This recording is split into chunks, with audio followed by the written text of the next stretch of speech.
अपरिचित नवरा नवरी किल्ल्यावर कळसुबाई मंडळाकडून ध्वजारोहण।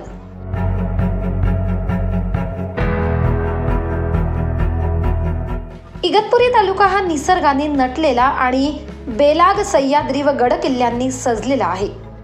तालुक्यातील कळसुबाई मित्रमंडळाच्या गिर्यारोहकांनी एक दुर्लक्षित असलेल्या नवरा नवरीच्या किल्ल्यावर 26 जानेवारी प्रजासत्ताक दिनी पहाटेच किल्ल्यावर चढाई करून शाहीर बाळासाहेब भगत यांच्या हस्ते तिरंगा ध्वजाचे ध्वजारोहण करण्यात आले।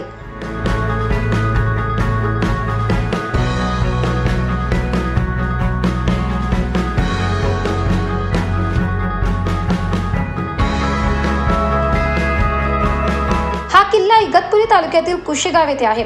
किल्ल्यावर फारसे काही अवशेष शिल्लक नाही। या किल्ल्यावरून कावनई, हरिहर, भास्करगड, त्र्यंबकगड, गड सांगवी, वैतरणा धरण तसेच नैसर्गिक सौंदर्य दिसते। किल्ल्याच्या भौगोलिक आणि त्यांच्या खडेपणावरून हा नवरा नवरी किल्ल्याचा वापर टेहळणीसाठी होत असावा। तसेच हा किल्ला अपरिचित असल्यामुळे किल्ले भटकंती करणाऱ्यांचा येथे बिलकुल ओघच नाही। त्यामुळे या किल्ल्यांचा दुर्गमपणा व निसर्गाचे सौंदर्य आजही टिकून आहे, अशी माहिती कळसुबाई मित्रमंडळाचे अध्यक्ष भगीरथ मराडे यांनी दिली आहे। कळसुबाई मित्रमंडळाच्या गिर्यारोहकांनी नवरा नवरीच्या किल्ल्यावर प्रजासत्ताक दिन साजरा करून लोकांच्या नजरेत तसेच ऐतिहासिक अभ्यास करणाऱ्यांच्या नजरेत हा किल्ला उभा करण्याचा प्रयत्न केला आहे।